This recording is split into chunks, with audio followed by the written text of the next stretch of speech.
Cher Covid-19, oui, toi, cher coronavirus, tu nous en as fait voir de toutes les couleurs. Tu es devenu la cause de nos plus grands malheurs. Tu nous as montré une réalité qu'on pensait si loin de nous, quasi inexistante. Expliquer, à ta façon, qu'il n'y avait pas de figure dominante, mais que nous vivions tous d'égal à égal. Il fallait donc en arriver ici, que de plus en plus de personnes meurent chaque minute pour qu'on comprenne enfin qu'un seul être sur Terre ne fait pas tout. Tu nous as fait voir un monde qu'on ne connaissait pas, des gens avec un genou à terre priant leurs défunts, d'autres te suppliant de partir. Il a fallu que tu interviennes dans nos vies pour que nos héros du quotidien voient leur salaire augmenter. Seulement, une question se pose. Cela durera-t-il ? Cette solidarité qui ne cessait d'être plus forte durant ces 2 mois s'évaporera-t-elle de la même manière qu'elle est apparue ? Tout redeviendra-t-il comme avant ? Et ferons-nous comme si de rien n'était ?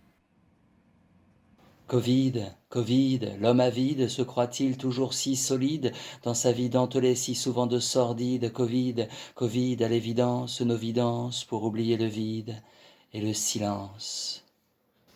Corona, Corona, Corona. Bonheur et malheur se sont abattus sur terre. Ta présence me larmoie et me comble de joie. Ton arrivée m'a distancé de ma grand-mère, celle qui compte énormément pour moi. Mais tu as réussi à m'apprendre l'importance de voir tous les matins la lumière et de pouvoir prendre conscience de la valeur de cette nouvelle ère.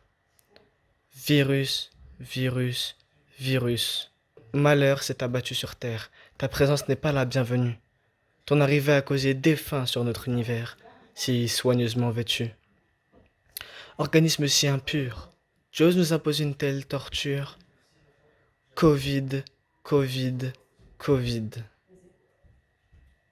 Bonheur s'est abattu sur terre.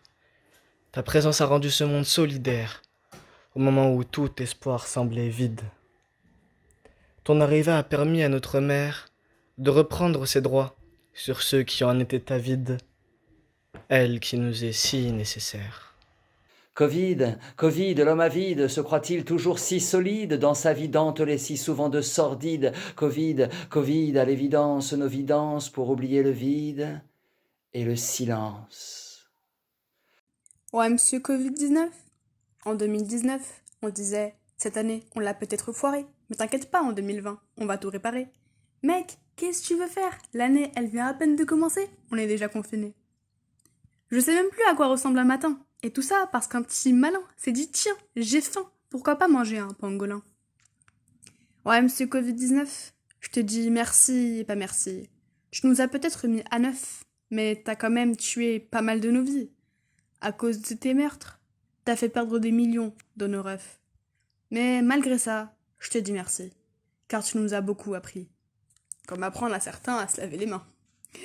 Monsieur Covid-19, je t'écris pour te dire que même si t'as tué nos proches, amis et familles, t'as changé nos vies. Alors, je te dis merci. Covid, Covid, l'homme avide se croit-il toujours si solide dans sa vie dentelée si souvent de sordide? Covid, Covid, à l'évidence, nos vidances pour oublier le vide et le silence. La lumière est blanche et le soleil est gelé. Même si je continue d'exister comme la lune cachée, où est la fin? Nous sommes la vue de nuit de chacun, la lune de quelqu'un. Les SOS sont cachés, détruits, malmenés.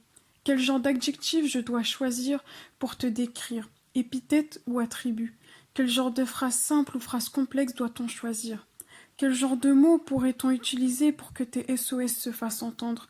Covid-19, je te demande d'écouter les trop-pleins d'SOS qui t'appellent, qui t'implorent, qui te supplient d'arrêter. Aucun muscle n'est aussi puissant que le cœur, et pourtant, pour certains, nos cœurs sont en confinement, pour d'autres, ils sont larmoyants.